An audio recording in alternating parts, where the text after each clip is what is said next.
Welcome to our Grit and Grace Tribe team call. It's February 8th, and tonight we're talking about social media. I think this is our first official team call, right? I mean, we did like the mimosa happy hour, but not like a team call. Yeah, this is for 2018. This is the first team call. Oh, I'm excited when I realized that. Okay, we're going to start by giving some shout outs. I'm sure you guys all saw the graphic that was posted in the team page of all the people who rocked Success Club last month. I loved seeing so many faces on the board. That's always fun to see. And to start off February, we have Emily Kambach, who already has Success Club in the bag with SC6. Woohoo! And Aaron Weiss and Nikita Ball, Corey Hamlin, and Sue Duff, and Luciana Zachman are all at SC2 already. So, and then I have 4. I don't know. I didn't see. Ashley's at 0. No. Yes. So those are our shout outs for tonight, saying good job. Everybody is already on top of it for the month of February, and that's always encouraging to see. Those are all people's lives that are being changed. And today I got to pay out a bunch of Amazon gift cards to coaches that got Success Club points last month. And that to me was super fun. It was really, really fun to be sending out these Amazon gift cards, knowing that people showed up in their business and helped other people. It's cool as a team to make an impact. So just remember that every 2 Success Club points that you get, we give you a $5 gift card. So just keep that in mind. All right, we're going to jump in. So we're basing this call tonight on this book called Getting Noticed, which if you haven't read, you should. It's really small. It's not hard. And you should listen to her podcast. Her name is Lindsey Teague Moreno. And her podcast is called the Boss Up Podcast.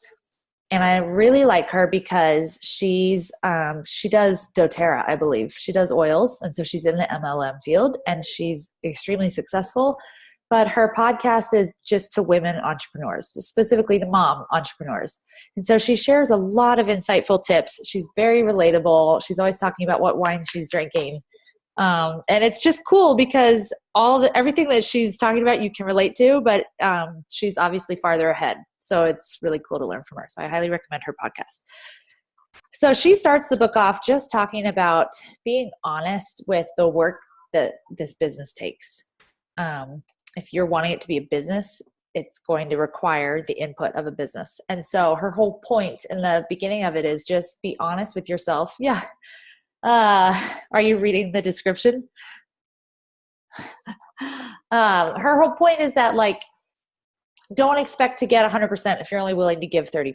So I'm going to read you a few things that she said. And I thought this is a good gut check for everybody showing up on the call or in the team to evaluate where you're at. And there's no right or wrong answer. It's different for everybody. But it's good to set realistic expectations based on what's going to be realistic for you. So social media, just like this business, takes hustle, consistency, and practice. It's not sexy. It's work. And I think when we sign up as coaches, it's a little nerve-wracking because we don't know what we're doing. We've never done it before. We've never been in a job that we do it before. And guess what? That was me too. Like, we all started there and I was like, I have no idea what I'm doing. But the good news is, as you are willing to try things and to put stuff out there and to fail even occasionally, you grow. So it definitely requires being willing to fail, and it definitely requires you being willing to show up daily. I would say the biggest thing that I personally have found, this is a side note, that's helped my business is just showing up daily in my social media, just showing people that I'm doing the work that I'm going to ask them to do. I don't even have to post a ton of other stuff, but just building that rapport with them where they know, like, Joy's going to have done our workout today, already gives you like a level of trust with people. So if you don't know where to start there. Start with just posting about showing up in your own health and fitness. I don't know if Ashley, you want to say anything about that, but I would just say I thought of that this morning with you. Melanie Mitro.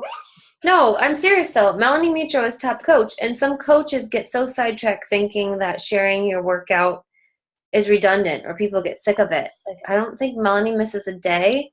And I've noticed that Joy, every morning, she's sharing her workout. And like, it doesn't really matter how many people like or comment on it. What matters is you're putting it out there that you're doing the work, because people see it.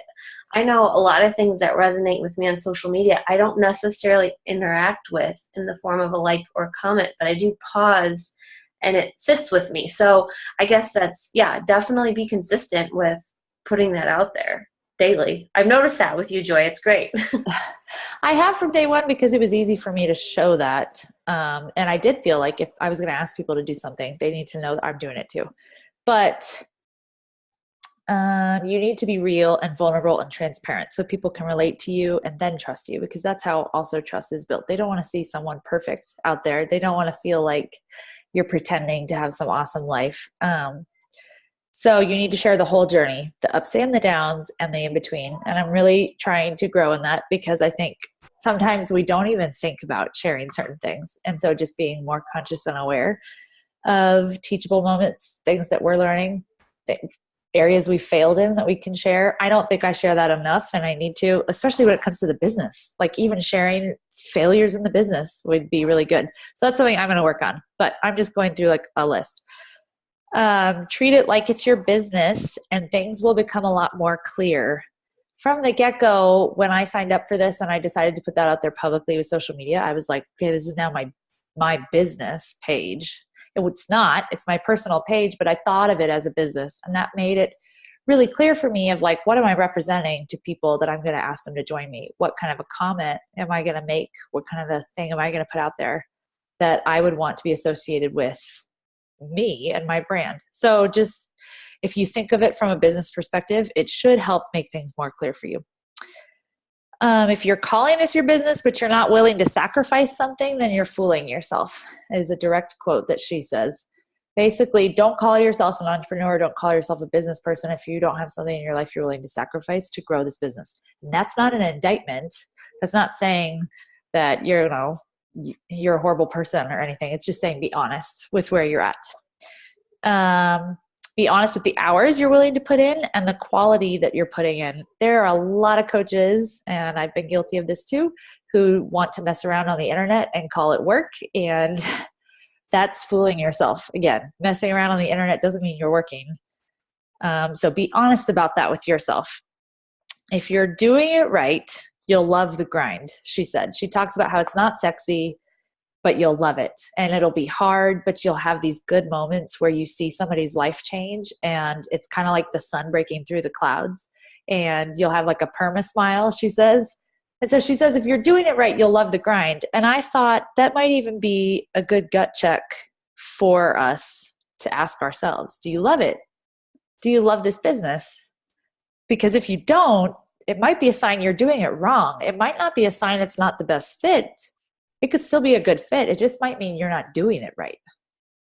I think Ashley and I can both say that we grind pretty hard, but it's because we love it. Like, it's a bad thing. Peter just told our kids at dinner, he goes, Mommy and Daddy work because they want to, not because they have to. He was trying to explain to them the difference between like a job and like being an entrepreneur. And I was like, yeah, that could be a dangerous thing, because I was literally sitting there on my phone checking in with the challenge group. So, I just think it was a good question of like, do you love it? Take time to reflect. Ask your coach if you can't figure it out. If you can't figure out how to love it, maybe they'll have insight. And then she says, just do it. Stop the excuses or blaming or waiting on other people. It's your business. And at some point, you just have to do it. And that's honestly the fastest way to grow, is just by doing it. So we did go over these questions on the mimosa call, but I was going to ask them one more time because I thought they were really good for everybody to answer. So question number 1, or it's not really a question, it's a sentence for you to fill in. I'm running this business because, and then you fill that in. Why are you running this as a business? Why do you want this business? And then fill this in. Right now I'm giving blank % of real, solid, uninterrupted effort to my business. So rate yourself. What % do you think you're giving of real, solid, uninterrupted effort? And then answer after that, how much do you want to be giving? And then the last one is, in order to make these two numbers match, I need to, because I'm sure there's a distance between those two numbers. There is for me too. And then after that, she just says, now go do what needs to be done. Do it for you. Do it for your family. Connect with why you started this in the first place and put your effort into it. So I thought that was a good place to start. All right, groundwork. This is something that I was not taught when I started as a coach, and I kind of wish that I was. And I skipped over or no, I didn't. Okay. I was never taught as a coach, like, to treat my posts like, I don't know, like part of the business, like you think them out ahead of time. I just kind of flew by the seat of my pants. And I've done that for a couple of years now, and it works, but it takes hours of your life away at the wrong times of day that you don't want to give them. Peter was always like, why are you doing a post at 7 p.m. when we're trying to sit down? Like, and I hated that too. I didn't want to be nagged about it, but I also felt guilty if I didn't get one up. So it's kind of this not fun place to be. It feels like you're between a rock and a hard place. So her whole point is, think posts through ahead of time and actually prepare them, because the preparation is what gives your post magic. Don't be posting on the fly. Prep and plan them ahead of time, and then use something to post them for you. Again, as a coach, I was taught not to use other platforms for social media, but I've been using Hootsuite now. I don't know, Anna, how long have we been using Hootsuite? A couple weeks at least? 2 weeks? Yeah. And it hasn't seemed to hinder anything. I haven't noticed like a drop in interaction or whatever. So I don't think we should necessarily buy things just because we're told it. So try it and see if it works or doesn't. But what we're starting to do now, because of this book, is write them. I'm trying to write them as I'm inspired. You have those moments where you're inspired and you have moments where you're not. It's so hard to come up with a post when you're not inspired. So when I think of something and I'm really inspired by it, I just write a little bit of it so that I have the general idea. And then we can take our time on whatever day we have set aside for social media, or Anna can, and actually craft it into a post with a picture and like a call to action and everything. But that really helps, because inspiration you can't just make happen. So take advantage of when inspiration hits, and then you'll have posts ahead of time. So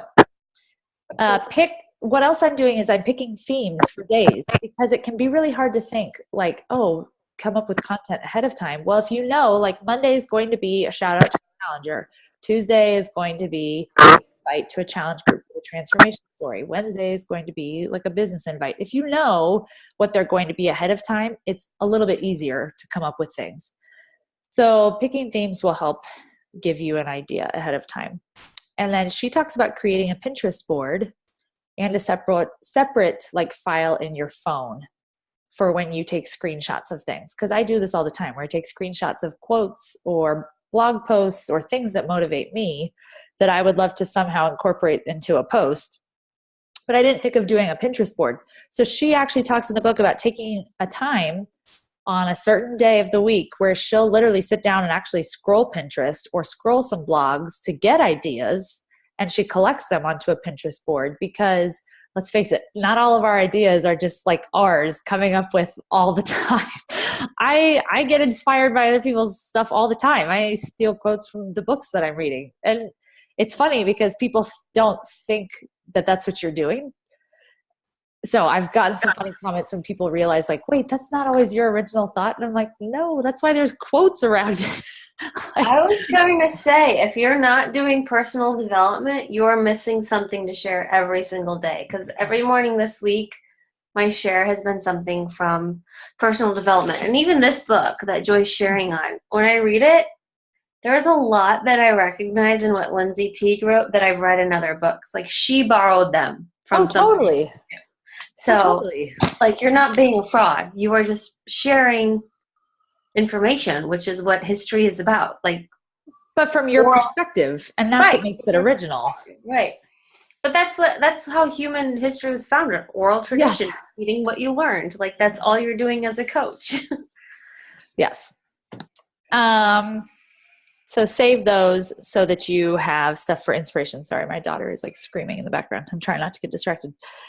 Pick a day to plan your content. Use those saved quotes, posts, make it your own, like put your own spin on it. And then she has 3 kind of guidelines that it should follow. Your posts should either entertain, inspire, or educate people. Those 3 things. If it's not doing one of those 3 things, it's not doing anything for people. And educating people, guys, can be educating them about our products. It can be educating them about why our groups are so important. Educating can be on a ton of different things. It doesn't just have to be like, oh, teach them some sort of healthy tip. We should be educating people on our product and on what makes it stand out. So ask yourself when you're looking at your post, if your post does one of those things. If it doesn't, maybe you should start over or tweak it somehow. Sometimes you don't even need to start completely over, but you can tweak it. And then she says, include a picture every single time, which I definitely agree with. I think posts that don't have pictures, especially the Facebook ones where people just do the color behind the words, I'm always like, why even bother? Like, that's like, at least go into Word Swag and like make a picture with your question or something. So a couple of the apps that I've started using that are new for me based on the Tana Jackson, is that how you say her name? Thing that you posted in the team page. But if you guys haven't watched that, you should watch that because I got a lot of new ideas from that too. Yeah, Tana Jackson. There you go. But I will say on the educate or entertain or inspire, like entertainment doesn't have to be ha-ha funny. It can just be you are letting people see inside your life. Like an hour ago, Blake fell asleep on my husband's lap, and it was the worst picture because it was shot in with the flash in the dark. But all I said was like 2 simple sentences about his dad coming home, and it's a post that's like performed really well comparatively this week, just because I'm sharing a small piece of my life. So you don't have to think to be an entertainer. You have to be funny and know what to say. You're just letting people know what's going on in your world in a real way. I remember Shelly Gonzalez saying when I was a fairly new coach that it's like a reality show and you should be showing people your life like a reality show. Obviously not. I mean, depending on what you want people to think of you, you could be more Kardashians or like, just kidding. But yes, think of it as like a reality show and letting people in on your life.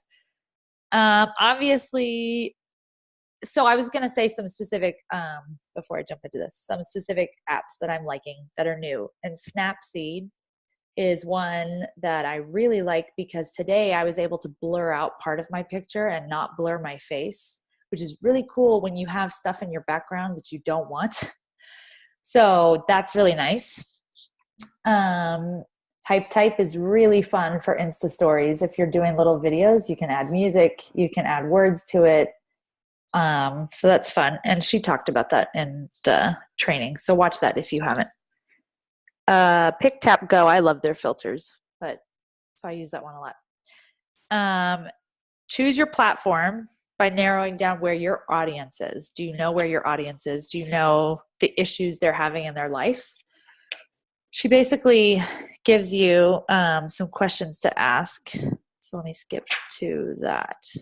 First, she goes through like the different platforms and what she thinks about them. And newsflash, she's like, blogs are kind of out, which I agree with. I don't think people are super into blogs anymore. They used to be, and now it's all about like pictures or videos, which is why Instagram is so popular right now.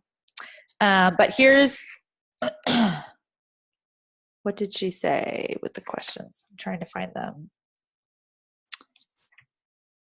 All right, I think I'm going to skip over those. But she basically talked about, do you know what your audience is looking for? Do you know like what they're complaining about? Do you know what issues that they're struggling with in their life? And it should be similar to you because you're going to be attracting people who are like you. Do you have the questions, Ashley? I think what you're talking about is on page 18. Go look at it and see if I'm right. Did I skip that far ahead?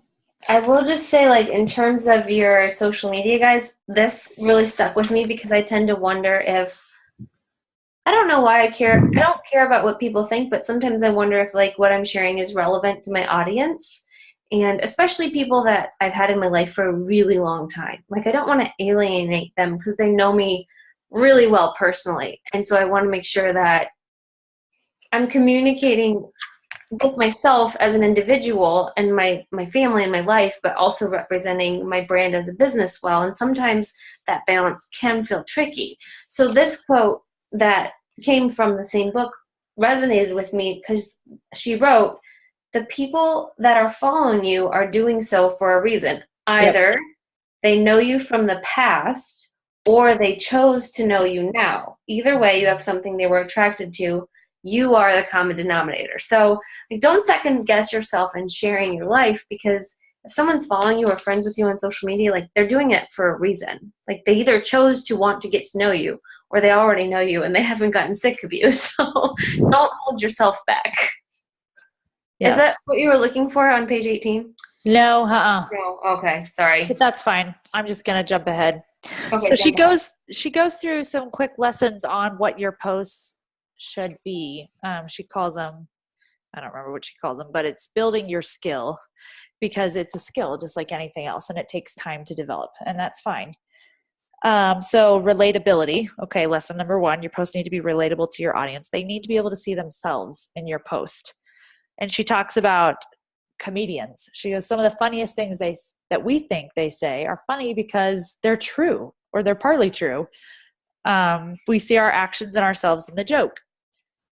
We laugh because we can relate. So remember to be relatable.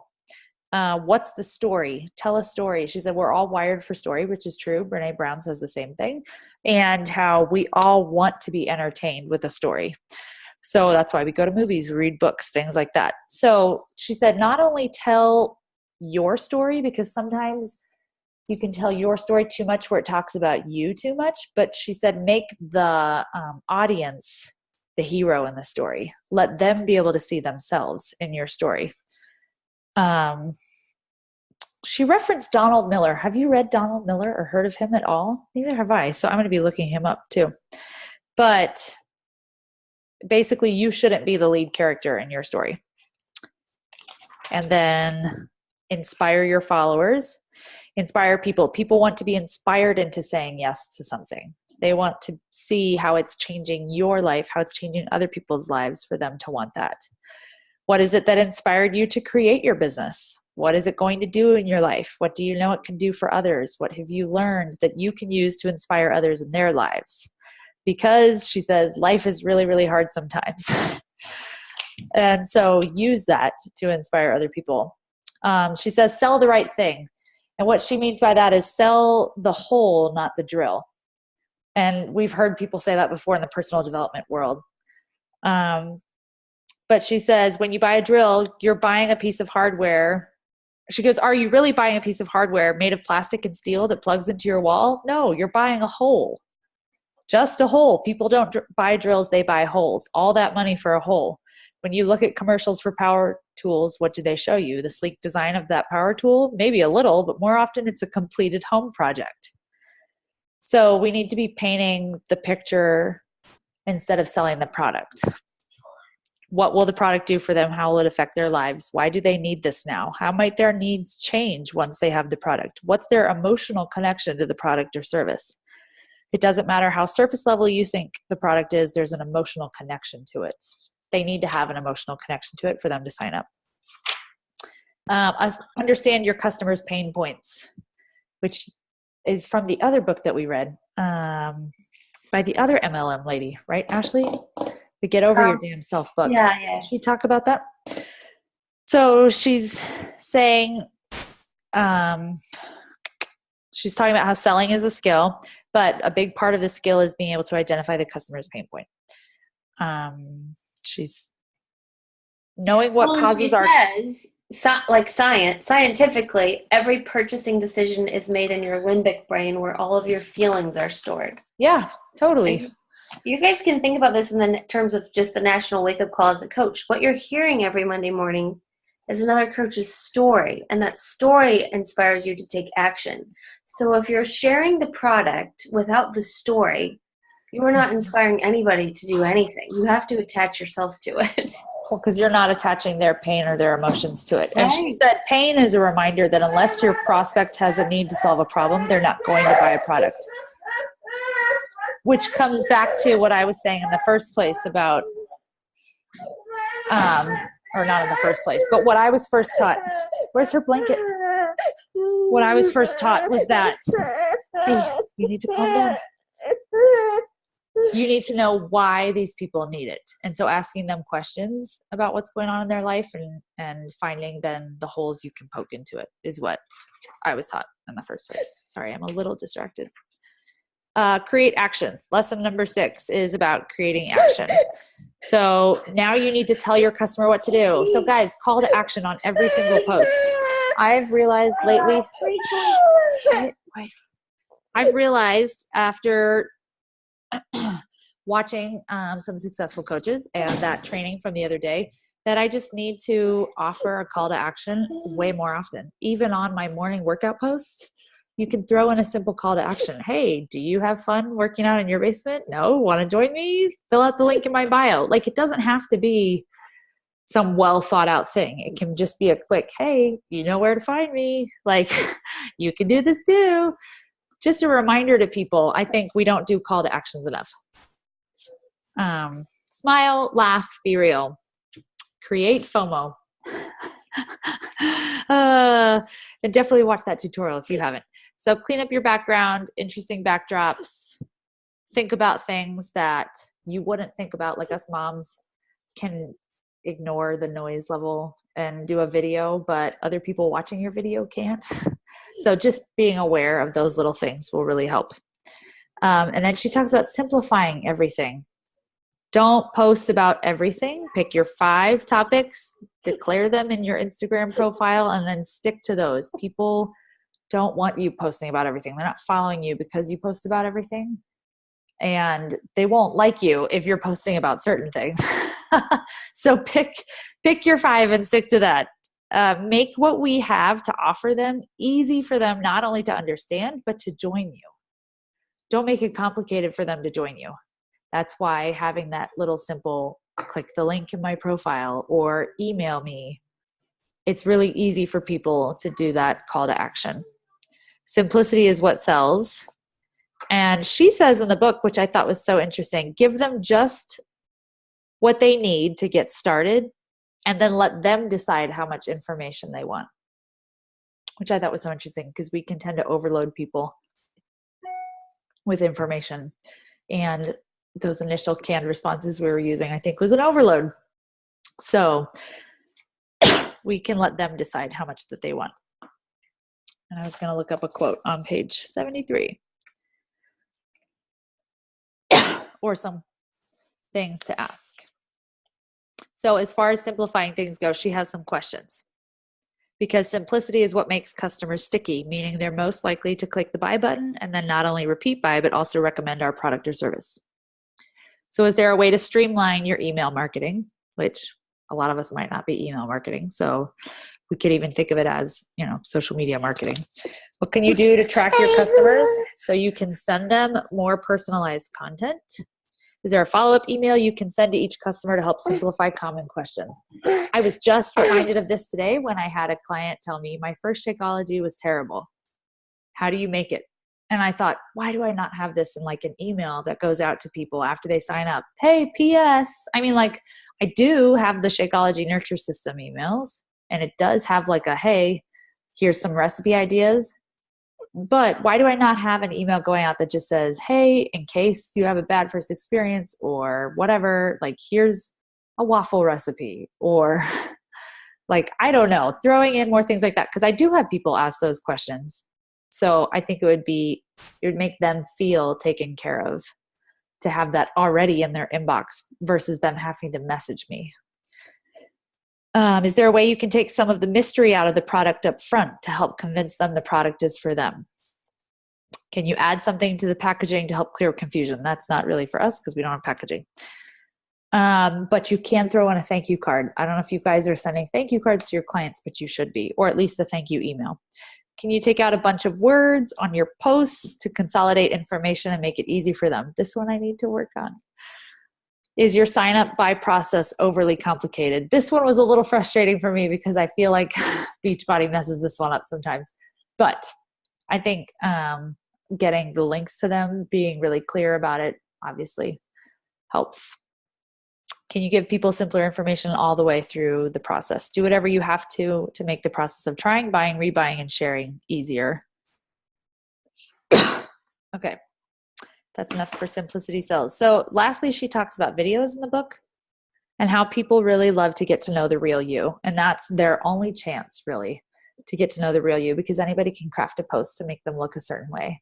But going live, you have the kids screaming in the background, like you have real life happening. And people like that for some reason. I don't know why, but they like it because they feel like they get to know you. So try to go live on Facebook and definitely talk in your Insta stories. Too often, I think, and I've been guilty of this, I use my Insta stories to like show everything else, but I don't turn the phone around and like talk to people and be like, hey, by the way, like this is what I'm doing or whatever. People, the more people can watch you live, they feel like they can trust you and that they know you. And that's when you know the magic is happening. That's when you get people writing you and saying, I know we don't know each other, but I feel like I know you, so I'm going to share my life story. And you're like, oh, wow, that's cool. Don't hide behind filters. We tend to hide behind filters, bunny filters, dog filters, whatever they are. So don't hide behind those. Keep videos short. Give them something that can improve something in their life. I think live videos, just for live videos' sake, are like detrimental. Don't just go live to go live. Go live to give them something that's going to benefit their life. So whether it's showing them a healthy recipe or some sort of a mom hack or something with marriage, like, I don't know, whatever it is for you, or traveling hack, Brittany, since she's the queen of flying, like something that would help people out that they could go, oh, that's a cool tip. Then they know they want to come back and check your post because you're actually going to give them something of value. Be ready and willing to adapt. Things change fast on social media. So always, if you're wanting to work on it or grow, there's books out there to read like this one. There are classes you can take, like Skillshare is one that I'm starting to look into. So you can educate yourself, but then you just got to be willing to try it, even if it flops. And that's about all I had for that. This book is packed with content. Well, and if there's like a newer coach on the line, I always try and share this. If I go back and I realized talking to one of my teammates this morning, like I'll be going to my 5th summit in Indianapolis. Woo. And so I was like, wow, okay, I've been doing this for a while. But even if I went back to a year ago, like my social media was not solid. It wasn't even remotely solid. Like mine too. Yeah. But I still built, my social media wasn't solid, but I still built a solid business. So you can't let, a fear of, I don't have a marketing plan yet, or I don't know how to use Hype Type yet, or I don't know what's going on with IG stories yet, make you feel like, okay, I can't do this too. Because if I look back at even what I was doing 2 months ago with social media, it was a lot different than as time has gone on in my business. I've become much more intentional with what I'm doing on social media each passing month or even year. So if you don't feel like you're there yet, like if you look at other coaches' posts and you think, I mean, I can't do that. Believe me, I was not doing that like 2 years ago. I'd be embarrassed. If you went back 24 months on my newsfeed, I would be embarrassed. So just know that you don't have to like have it nailed down to still see growth and success in your own business. It's like always a learning process. And then once you learn it, it changes. So you have to relearn it. It's really how social media works. Well, it's completely overwhelming as a new coach to think of doing it all. So don't do it all. And I tell my coaches, I'm like, show your own health journey so that you're building rapport with people. But then private messages always take your business farther than any post will. So don't get hung up on the fact that you're not posting, which means then you can't actually do your power hour. Like that's backwards. Do your power hour, then worry about social media. Like obviously.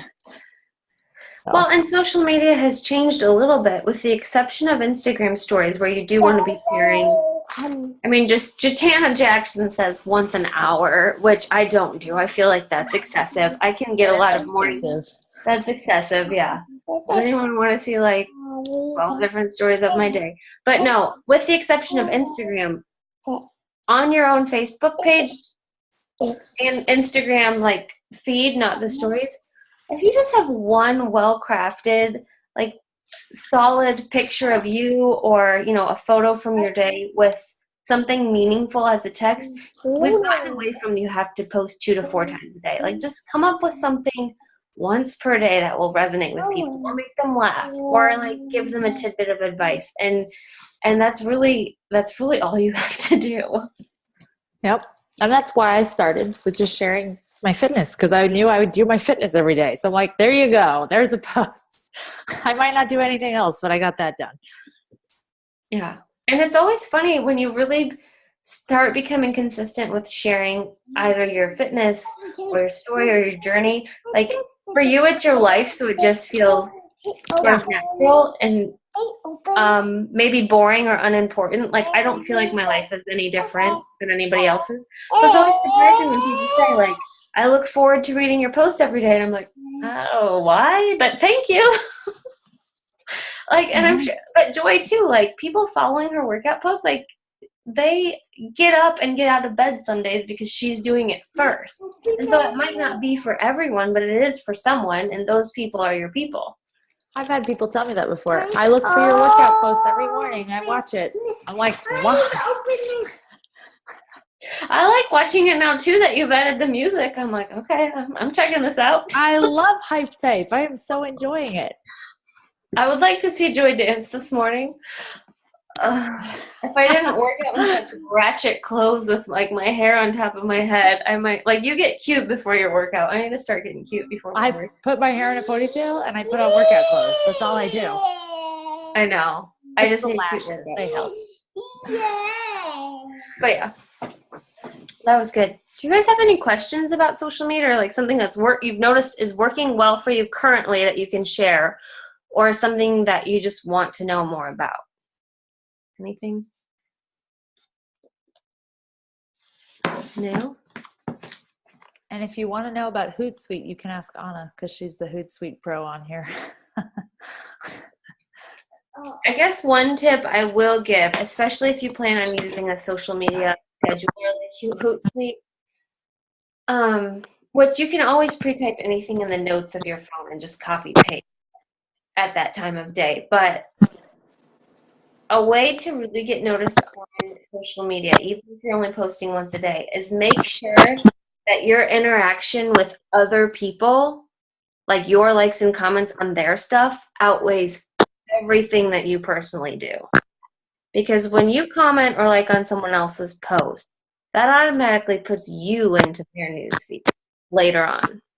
So make sure, especially if you're not posting very regularly, or you're using a scheduler that can sometimes like not put you in people's news feeds as often. And that might have changed. I just know before they suggested that using an automatic scheduler wouldn't put it out to as many people. So the way you always compensate for that is go and comment on people's stuff all the time. Comment, like, be interactive. Not even just like, comment, say something. Like, I love those shoes. Where did you get that? Where did you get that? Not onesie. What's the word I'm trying to think of? Romper. Not onesie, romper. Like, say something to people, because when you interact on their social media feed, it puts you in the spotlight when you share something too. So be interactive as much as you think about sharing your own story. There are onesies. They're like the adult sleepers, right? No, I just saw the cutest. There's the cutest pregnant lady, and she had a romper, and I was like, I need a onesie like that, but I don't have a baby. Really cute. Yeah. Anna, what do you say?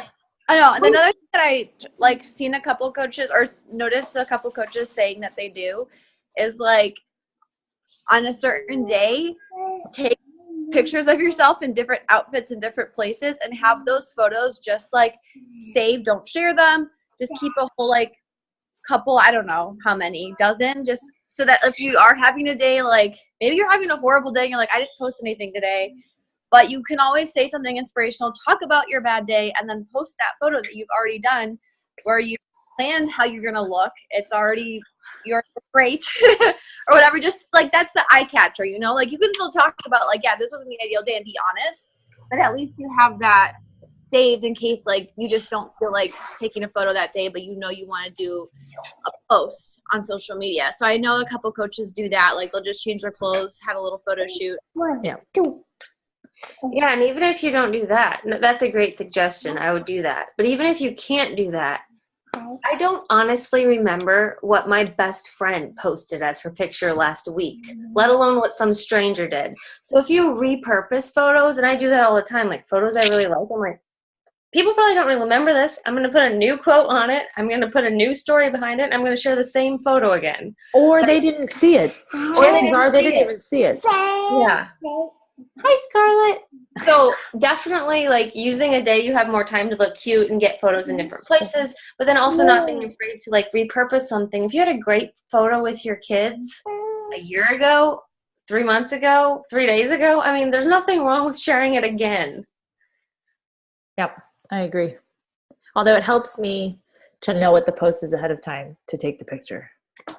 Yes. Which is why pre-planning posts has actually helped, because then I know what kind of picture I want. Right. But I mean, if you're talking about working out or challenging. Yeah. How many selfies can you get with a weight in the background? That all look different. No, that's funny.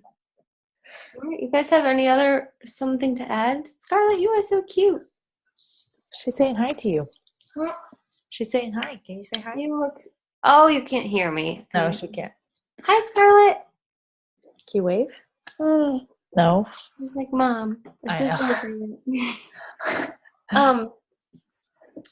Well, if you guys come up with anything that's working well, or you have a new resource or tip to share social media-wise, always put it in the team page, and I mean, we'll continue to try and share, like, as social media changes, what's new and what's working always. Yeah. But definitely get hyped. The music. All the new Justin Timberlake songs. Which I guess Facebook is not, like, I was afraid to use them on Facebook because it hates when you use other people's music without permission. Like, you can get banned. But I think they must have, like, loosened the restriction on that or something, because I've seen more videos with music in the background lately. So I'm not doing it as an actual post. I'm just doing it in the story, because I thought using Hype Type, I thought all the songs on Hype Type were allowed. Yeah, so maybe that's why. Because I've used some Hype Type post on my personal page and they haven't gotten flagged. That's good to know. Yeah, so maybe they're already vetted out.